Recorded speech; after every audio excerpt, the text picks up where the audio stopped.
Support for this episode comes from Modern Football Technology. Modern Football Technology provides real-time opponent tendencies and self-scout while eliminating manual data entry into Huddle, DV Sport, and Exos. If you're tired of tools that are time-consuming to learn and perform inconsistently at best, then we recommend Modern Football for a fresh perspective. Schedule a demo today at teammofo.com to see a battle-tested tool that's proven to perform and deliver value.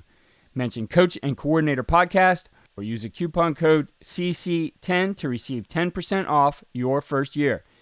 And listen to our recent episode featuring Folsom High School defensive coordinator Jordan Ersick to learn more about how the 2023 California State Champion uses modern football to dominate their opponents.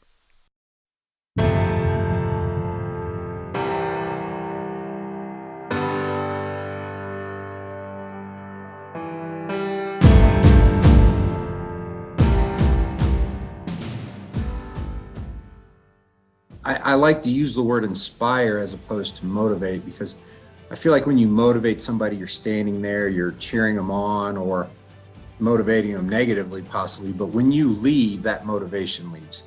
To me, inspiration, basically, that lasts. That's something that a player can take with them. That's something that when someone's inspired, they take action and they do it on their own. So if we can build a more inspired player, it's only going to benefit that player as an individual, but it's also going to benefit the team.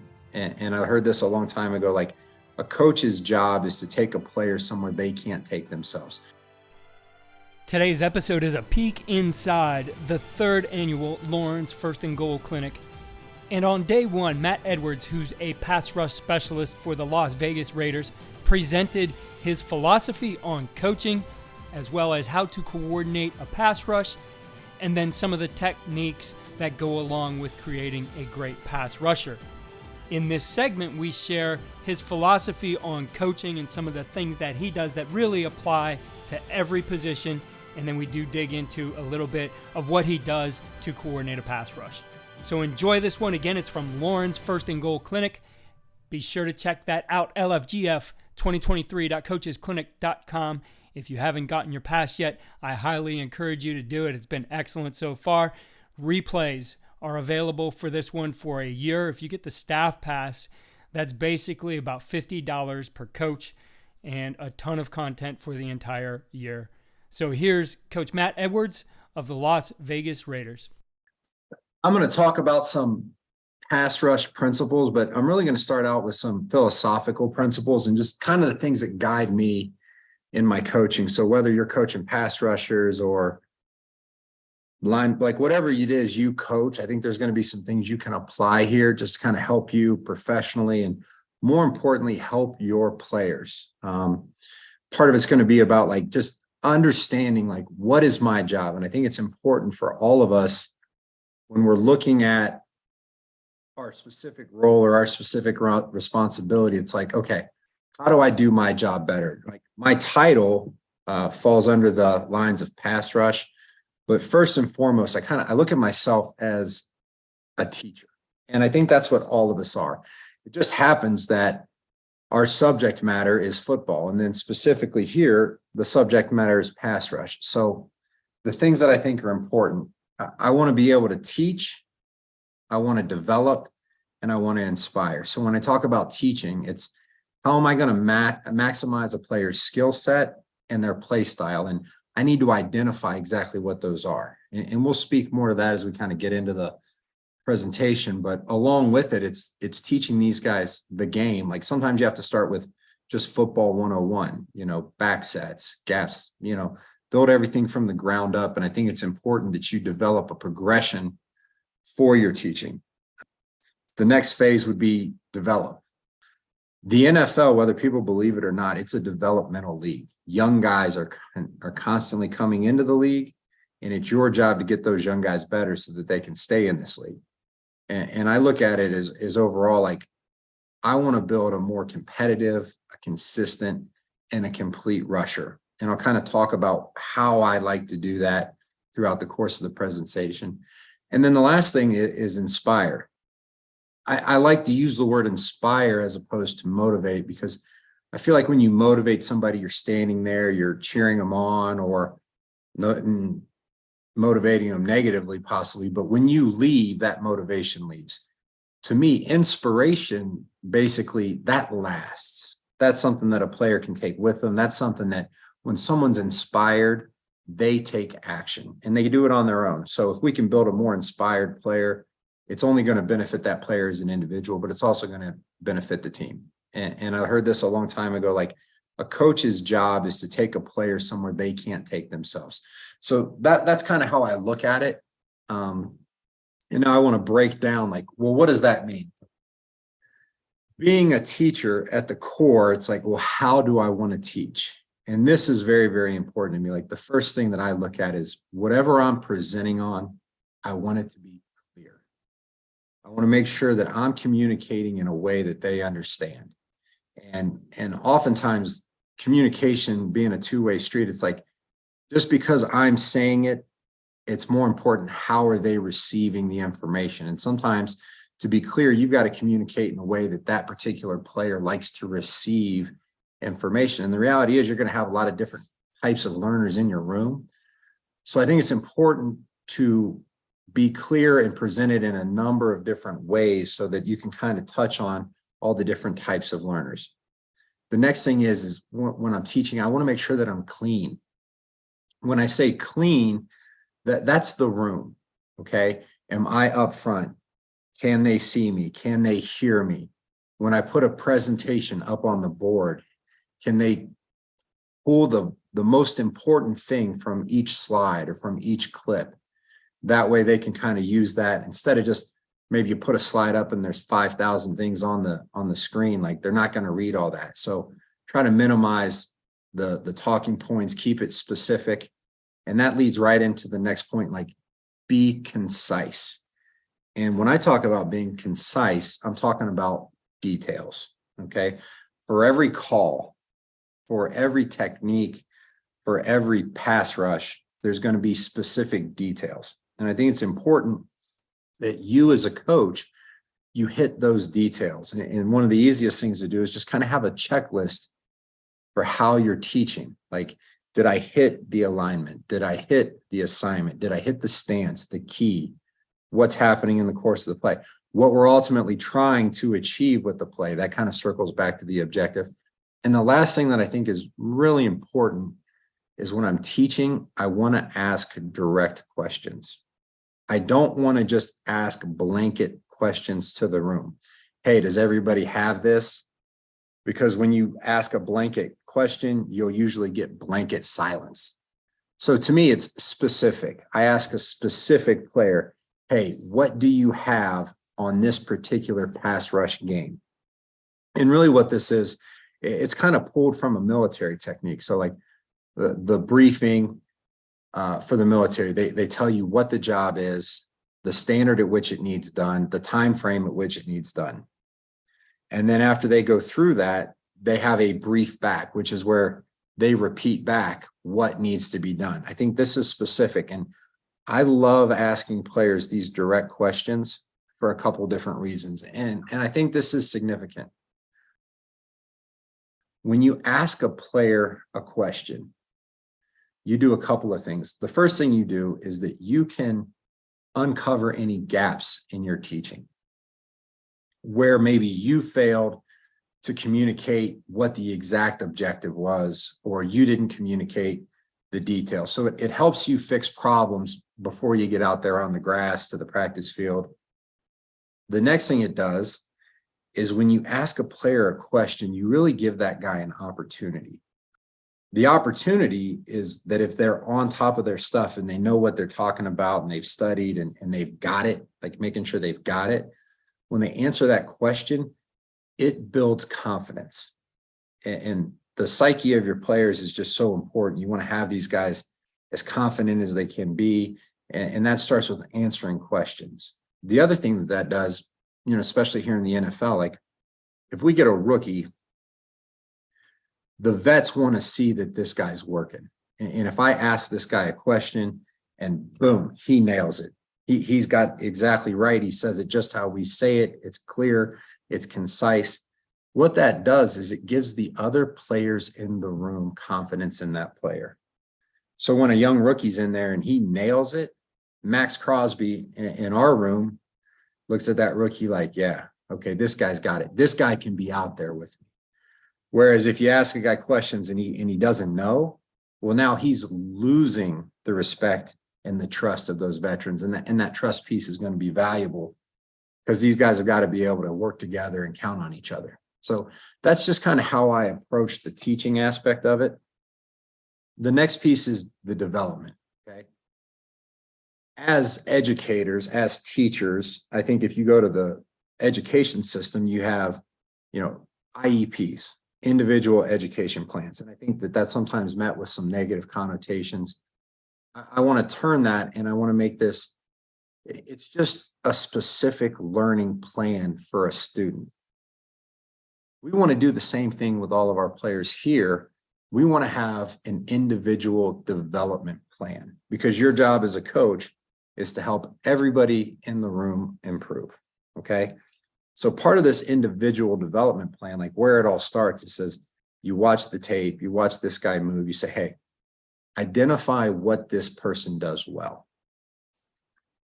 And if it's a strength, we want to enhance it.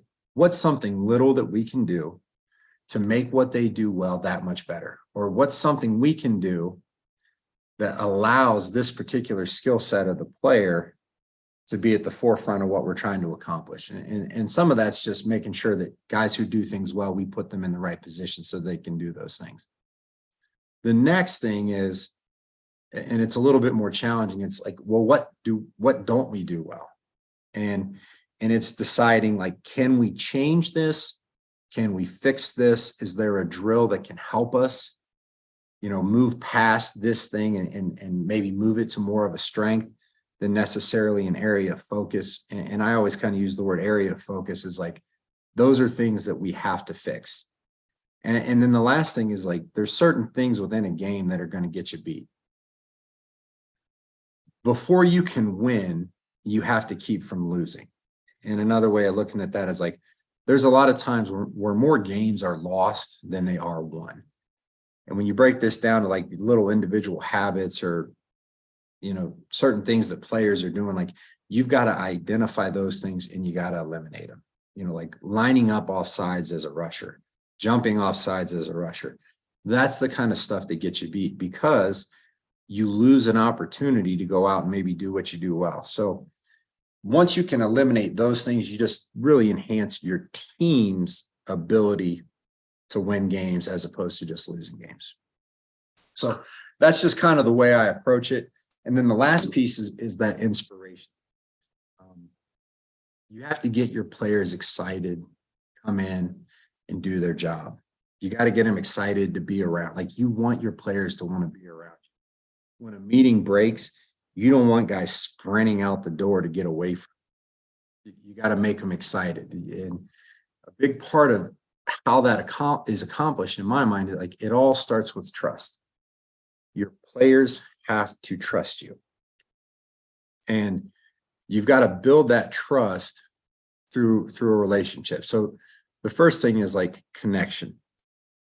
Find a way to connect with your players. And it doesn't have to be about football. Like, get to know them, talk to them about things that are going on in their life outside of football. The other piece of that connection and trust, like, it can be built through shared adversity. Well, once you've gone through a season with a player or even with other coaches, like, then you really know who that player is. But that shared experience that you have builds a bond that you can fall back on. Along with the connection, the next thing is, like, there's got to be competence. The player will trust you if he believes you know what you're doing. If you're helping him get better, if you have answers to questions, if you can help this player solve problems, they're going to trust you. And then consistency. Like, just stay the course. Do your best to make sure players aren't riding the emotional wave with you. Don't get too high when things are going great. Try not to get too low when things aren't going well. Now, all this, I mean, you got to be who you are. You have to do this in your own way. If you're if you yell and scream and you're kind of a jerk, well, that's okay. Be a jerk all the time. The players can handle that. What they can't handle is how's he going to be today? Is it going to be great? Is it going to be bad? Like nobody looks forward to that. So just try to be consistent with them. That will help you gain their trust. And the most important piece of that trust is like, trust is the only thing that really allows us to hold one another accountable. Like if I don't like something that a player did and I try to correct him and yell at him and he doesn't trust me, he's not going to listen. He's just going to be like, yeah, all right. He's just yelling, like, whatever. We're not looking for that. You want to be able to tell a player like, hey, what you're doing isn't the standard. And if he trusts you, he takes that information and he tries to change it. Another way to help kind of inspire players is something I call small victories. You have to acknowledge when improvements being made. And I think words aren't enough. Like there's got to be some actions. Like if it means, hey, you had a great day today. Yesterday, you were behind the quarterback too often on your rushes. You fixed that today. Hey, man, you got it today. You fixed it. Why don't you break the team down? Or giving a guy more reps. Like playing time is still the most important thing to these players. So if a guy's doing well, give him more. Give him an opportunity to grow within his role. That's going to inspire him to keep working hard. Or it might be just like in meeting room, like, hey, this guy picks the music or whatever it is you do in your own way that says, hey, this guy's doing things the right way. This guy's getting better. Like give them those sorts of acknowledgments, like make them feel like they're getting better because they are, obviously. And then the last thing is character. And I don't necessarily mean character from like a moral standpoint. I mean character, like if you say you're going to do something, then that's what you have to do. You can't promise a guy more reps and then not give him more reps because you've just destroyed all the trust that you're working so hard to build up. So those are the things when it comes to inspiration. Now, when we start working into pass rush and the great pass rushers that I've had the privilege to be around, there's some attributes, there's some things, and you as a coach, you build into these things. Like the first thing is just a winning mindset. I think confidence is important, especially in a rusher. You've got to instill in them that they're going to win, that the offensive lineman, he can't be right. Like, hey, that guy can't block you. And I'm not always the nicest when I talk about offensive linemen. I'll be like, hey, that bum, he can't block you. Like he's a bum. He's got no shot. Because I want these guys feeling like they're unblockable. And that's where it really starts. And I think Max Crosby, who I have the privilege to coach, like Max is a great one. He doesn't think he can be blocked. And more times than not, he's right. So along with that, hey, I'm gonna win. It's that refuse to lose attitude. It's just keep rushing, right? We talk a lot more about disruption as a part of production. Like we don't always just talk about sacking the quarterback. Like we need to affect the passer. And if we're able to do that, hurries, hits, knockdowns, whatever that is, like your sack's coming.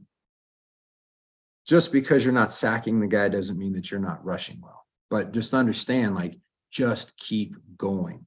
If the first move doesn't work, counter. If that doesn't work, go to the number one thing that gets sacks in this league, and that's effort.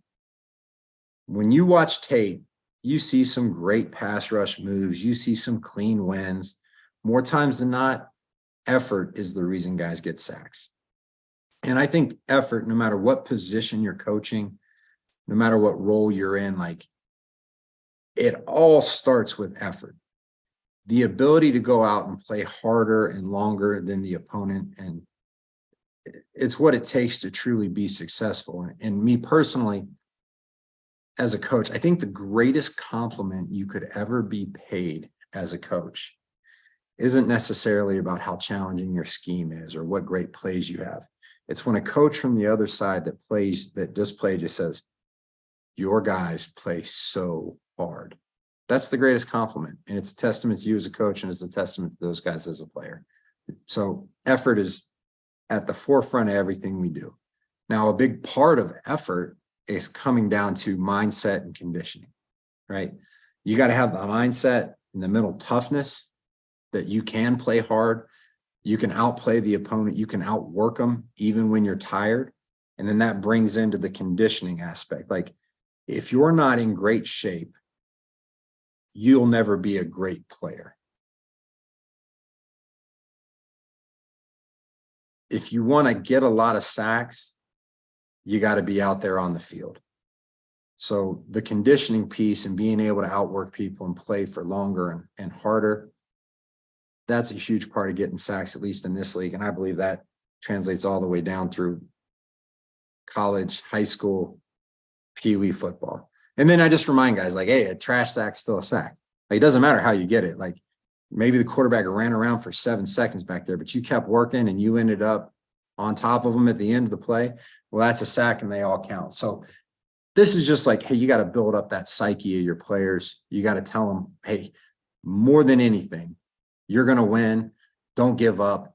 Keep playing. That's what creates sacks.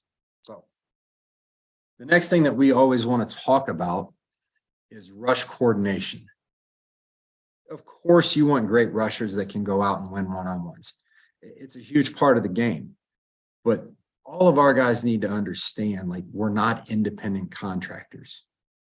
I used to always joke around with players and talk about, like, Rambo. Like, Rambo was a badass, a one-man wrecking crew. They don't even know who Rambo is anymore. So I can't talk about that. But it's the ideal that we want to operate like a special forces unit, right?